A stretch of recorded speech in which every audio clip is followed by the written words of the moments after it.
Hello बच्चों, let us read this question. Figure 23-45 shows a very large non-conducting sheet that has a uniform surface charge density of sigma equal to -2.00 microcoulomb per square meter. It also shows a particle of charge capital Q equal to 8.00 microcoulomb at distance d from the sheet. Both are fixed in place. If d equal to 0.200 meter at what a positive and b negative coordinate on the x-axis other than infinity is the net electric field E vector, E net vector of the sheet and particle 0. C. If d equal to 0.950 meter at what coordinate on the x-axis is E net equal to 0. ये non conducting large sheet है जहाँ charge density sigma दिया हुआ है -2 microcoulomb पर metre square और ये point charge है क्यू जिसकी वैल्यू दिया है 8 माइक्रोकुलाम. ये हमारा एक्स एक्सिस, परपेंडिकुलर डायरेक्शन में वाई एक्सिस. तो हमें इस एक्स एक्सिस पर पॉजिटिव डायरेक्शन में और नेगेटिव डायरेक्शन में ये बतलाना है कि कहाँ पर शीट के कारण और पार्टिकल के कारण नेट इलेक्ट्रिक फील्ड 0 होगा. तो नेट इलेक्ट्रिक फील्ड तो 0 वहीं होगा जहाँ पर शीट और चार्ज दोनों का इलेक्ट्रिक फील्ड एक दूसरे के इक्वल और अपोजिट हो. इस क्वेश्चन के लिए जो की कॉन्सेप्ट है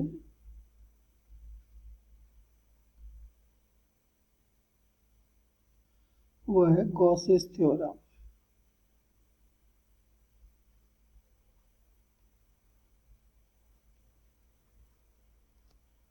यह क्वेश्चन में जो डेटा हमको दिए हुए हैं गिवन, पहला दिया है charge density on the sheet sigma, ये दिया है -2 माइक्रोकुलाम पर मीटर स्क्वायर.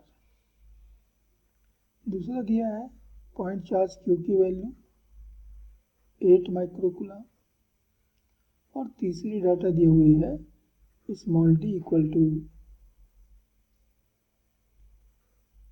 0.2 मीटर. अब हमारा Q जो है चार्ज Q ये तो ओरिजिन पे रखा हुआ है और इसलिए पॉजिटिव एक्स एक्सिस राइट में और नेगेटिव एक्स एक्सिस लेफ्ट में होगा. यदि हम पॉजिटिव एक्स एक्सिस पे देखें कोई भी एक पॉइंट पर तो पॉजिटिव Q का charge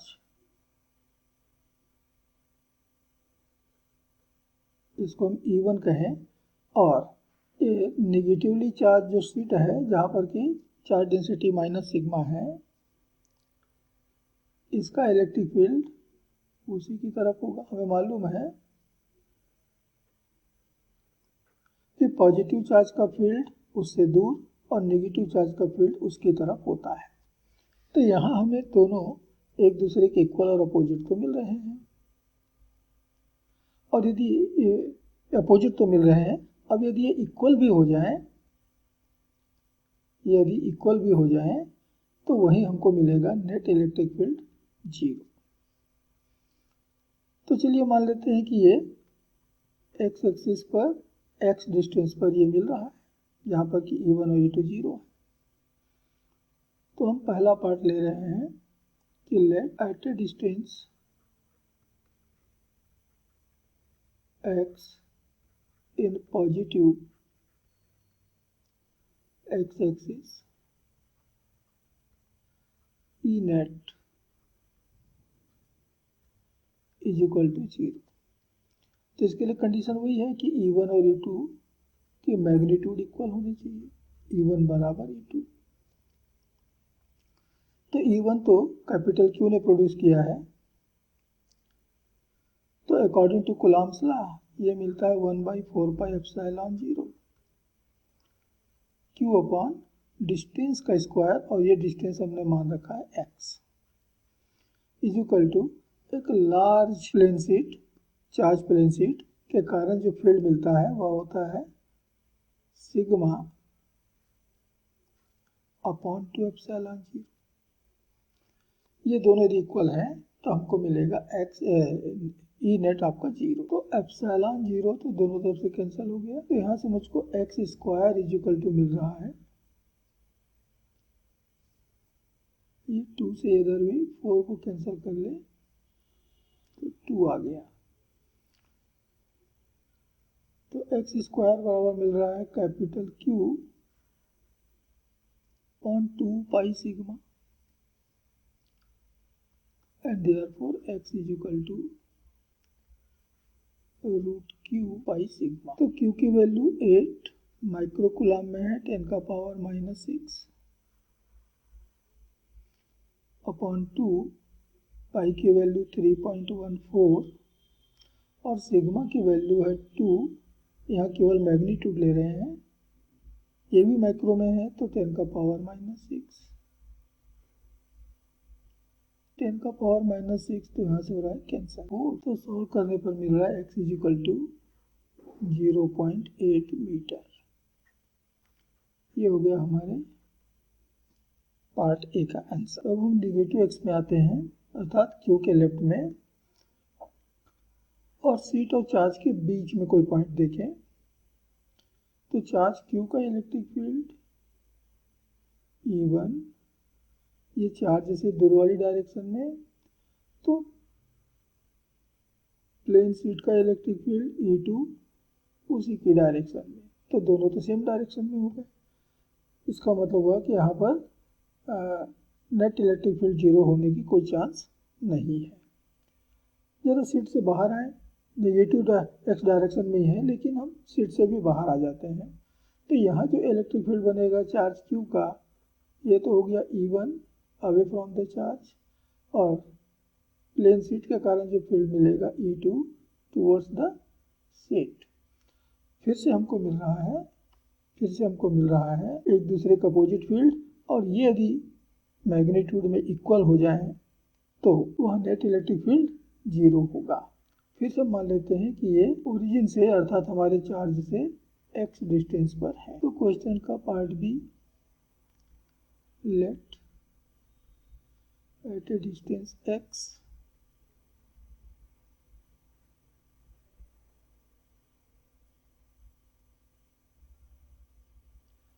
away from the seat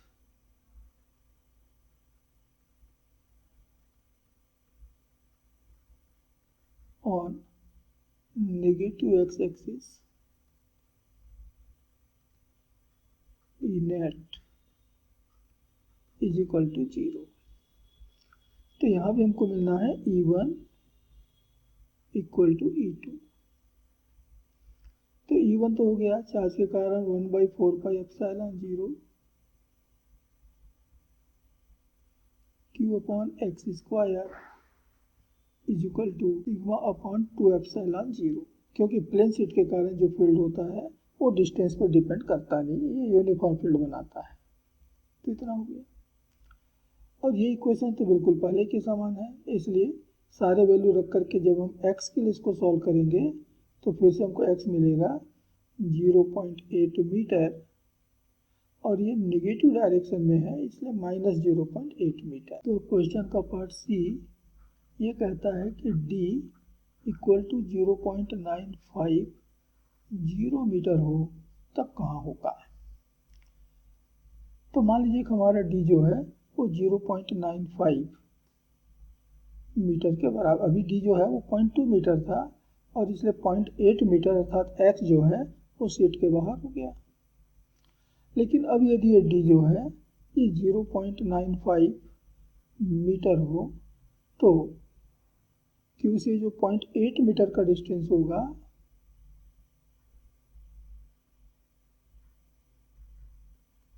0.8 metre का, ये तो सीट और चार्ज के बीच में आ जाएगा, और सीट और चार्ज के बीच में फील्ड जो है, दोनों का फील्ड जो है वो सेम डायरेक्शन में होते हैं, और इसलिए अब इधर ई नेट बराबर 0 पॉसिबल नहीं होगा।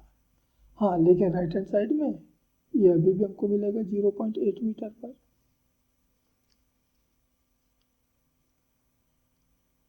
तो on positive x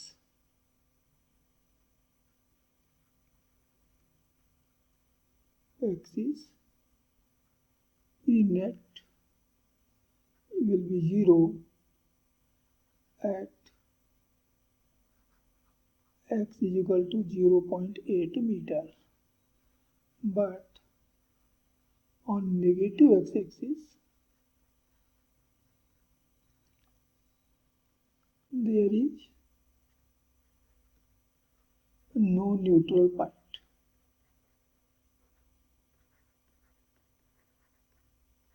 That is E net equal to 0. हाँ, इन्फिनिटी पर जरूर होगा, लेकिन इन्फिनिटी के अलावा, इन्फिनिटी के को छोड़ करके और कहाँ पर हो सकता है, ये क्वेश्चन ने पूछा था, तो हमको मिलेगा नहीं। नेगेटिव साइड में अब हमको न्यूट्रल पॉइंट अर्थात ई नेट इक्वल टू 0 अब नहीं मिलेगा। तो पॉजिटिव साइड में तो मिल रहा है वही 0.8 मीटर पर, लेकिन नेगेटिव साइड में नहीं मिलेगा। तो ये इस क्वेश्चन के पार्ट सी का आंसर हो गया। तो ये रहे इस क्वेश्चन के डिफरेंट पार्ट के final answers. Hope you understood it well. Best of luck.